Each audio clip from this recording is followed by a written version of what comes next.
నమస్తే అండి. ఈరోజు వీడియోలో 2024 సంవత్సరంలో తొలి ఏకాదశి ఎప్పుడు జరుపుకోవాలి? 16వ తారీఖున మంగళవారం నాడు జరుపుకోవాలా? 17వ తారీఖు బుధవారం జరుపుకోవాలా? ఈ వీడియోలో తెలుసుకుందాం. అలాగే తొలి ఏకాదశి విశిష్టత, ఏకాదశి తిథి ఎప్పటి వరకు ఉంది, పూజ ఏ సమయంలో చేయాలి మొదలగు పూర్తి వివరాలు ఈ వీడియోలో తెలుసుకుందాం. సంవత్సరంలో వచ్చే 24 ఏకాదశుల్లో ఆషాఢ శుద్ధ ఏకాదశిని తొలి ఏకాదశిగా చెప్తామండి. ఏకాదశుల్లో ఏ ఏకాదశి అయితే ఎక్కువ ప్రాముఖ్యాన్ని సంతరించుకుందో దానిని తొలి ఏకాదశిగా చెప్తారు. ఈ తొలి ఏకాదశిని మహా ఏకాదశి అని కూడా చెప్తారు. మిగిలిన 23 ఏకాదశుల్లో నియమాలు పాటించకపోయినప్పటికీ ఈ ఏకాదశి నాడు నియమాలను పాటించి మహావిష్ణువుని పూజించినట్లయితే సకల పాపాలు తొలుగుతాయి. ఏకాదశ అంటే 11 అని అర్థం. అంటే పంచ జ్ఞానేంద్రియాలు, పంచ కర్మేంద్రియాలు, వీటి మీద ఆధిక్యత కలిగిన మనస్సు అంతరేంద్రియం. ఈ 11 సరిగ్గా పనిచేసిన సమయాన్ని ఏకాదశి అంటారు. మనస్సు మీద చంద్రుడి ఆధిపత్యం అంటే ఆషాఢ శుక్ల ఏకాదశి నాడు చంద్రుడి 11 కళలు సరిగ్గా ఉంటాయి. అదే కృష్ణ ఏకాదశి వచ్చేసరికి చంద్రుడి 11 కళలు నీరసించిపోతాయి. చంద్రుడి కళల ఆధారంగా తిథులు ఏర్పడ్డాయండి.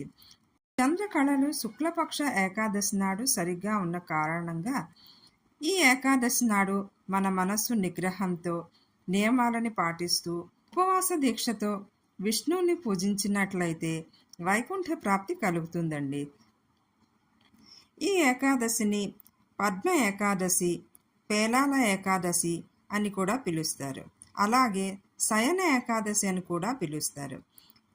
ఈ తొలి ఏకాదశి నాడే మహావిష్ణువు యోగ నిద్రలోకి వెళ్ళి 4 నెలల యోగ నిద్రలో ఉండి కార్తీక శుక్ల ఏకాదశి అంటే ఉత్థాన ఏకాదశి నాడు మేల్కొంటారు.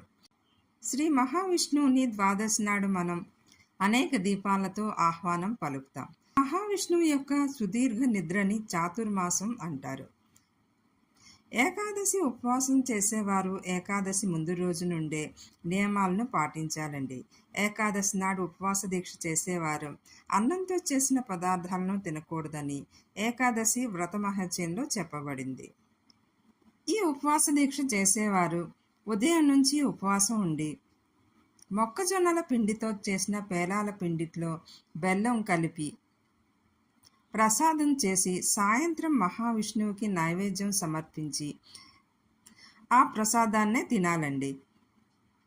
రాత్రి జాగారం చేసి మరుసటి రోజు ద్వాదశి నాడు ఉదయం మహావిష్ణువుని పూజించి పాలతో చేసిన గోధుమ రవ్వ హల్వా లేదా పాయసం లేదా పేలాల పిండిలో బెల్లం కలిపి చేసిన ప్రసాదాన్ని నైవేద్యంగా సమర్పించి ఆ నైవేద్యాన్ని స్వీకరించాలండి. ఆ తర్వాత మధ్యాహ్న భోజనం చేసిన తర్వాత ఉపవాస దీక్ష సమాప్తమవుతుంది. ఇంతటి ప్రాధాన్యత గల తొలి ఏకాదశి పూజా సమయం, తిథి, నక్షత్రం గురించి ఇప్పుడు తెలుసుకుందాం.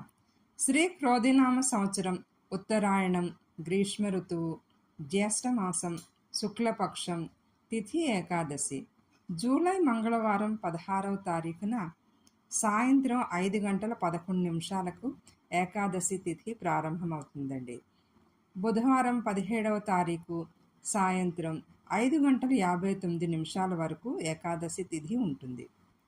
అలాగే అనురాధ నక్షత్రం బుధవారం రాత్రి 1 గంట 22 నిమిషాల వరకు ఉంటుంది. ఆ తర్వాత జ్యేష్ఠ నక్షత్రం ప్రారంభమవుతుంది. ఏకాదశి నాడు మహావిష్ణువుని పూజించడానికి శుభ సమయం ఉదయం 4 గంటల 30 నిమిషాల నుంచి 6 గంటల వరకు చేసుకోవచ్చండి. అలాగే ఉదయాన్నే చేయలేని వారు ఉదయం 7 గంటల 31 నిమిషం నుంచి 8 గంటల 9 నిమిషాల లోపు చేసుకోవచ్చు. తిరిగి 10 గంటల నుంచి 11:53 నిమిషాల వరకు శుభ సమయం ఉంది. ఆ సమయంలో కూడా పూజ చేసుకోవచ్చు. అలాగే సాయంత్రం 4 గంటల 23 నిమిషాల నుంచి 6 గంటల 3 నిమిషాల వరకు శుభ సమయం.